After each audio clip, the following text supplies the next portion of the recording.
ഇടുക്കി മൂന്നാറിൽ വഴിയോര കച്ചവടങ്ങൾ ഒഴിപ്പിക്കണമെന്നാവശ്യപ്പെട്ട് പഞ്ചായത്ത് ഓഫീസിന് മുൻപിൽ സമരം നടത്തിയ വ്യാപാരികൾക്കു നേരെ വധഭീഷണി.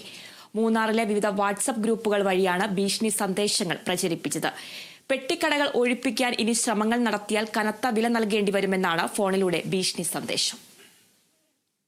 മൂന്നാറിലെ വഴിയോര കച്ചവടങ്ങൾ ഒഴിപ്പിക്കണമെന്ന ആവശ്യമുന്നയിച്ച് കഴിഞ്ഞ 8-നാണ് വ്യാപാരി വ്യവസായി ഏകോപന സമിതി, വ്യാപാരി വ്യവസായി സമിതി, വിവിധ സംഘടനകൾ സംയുക്തമായി കടകളടച്ച് മൂന്നാർ പഞ്ചായത്തിന് മുമ്പിലേക്ക് പ്രകടനവും ധർണയും നടത്തിയത്.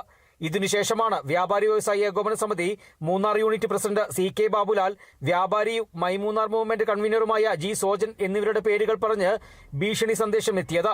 വ്യാപാരികൾ നൽകിയ പരാതിയെ തുടർന്ന് മൂന്നാർ പോലീസ് കേസെടുത്തു.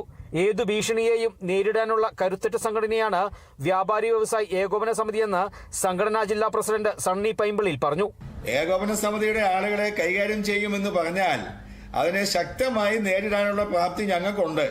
മൂന്നാർ പഞ്ചായത്തിന്റെയും ആർഡിഒയുടെയും വിവിധ രാഷ്ട്രീയ കക്ഷി നേതാക്കളുടെയും സംയുക്ത യോഗത്തിലെടുത്ത തീരുമാനമാണ് വലിയ ടൂറിസം കേന്ദ്രമായ മൂന്നാറിലെ വഴിയോര കച്ചവടങ്ങൾ നിരോധിക്കണമെന്നുള്ളത്.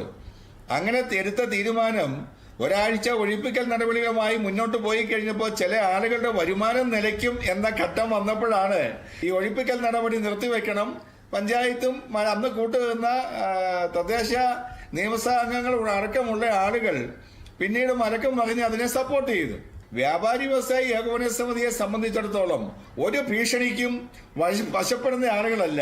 മൂന്നാറിലെ ട്രാഫിക് കമ്മിറ്റിയുടെ തീരുമാനപ്രകാരമാണ് 2 ആഴ്ച മുൻപ് കളക്ടറുടെ നിർദ്ദേശത്തെ തുടർന്ന് വിവിധ വകുപ്പുകൾ ചേർന്ന് പാതയോരങ്ങളിലെ പെട്ടിക്കടകൾ ഒഴിപ്പിക്കാൻ ആരംഭിച്ചത്.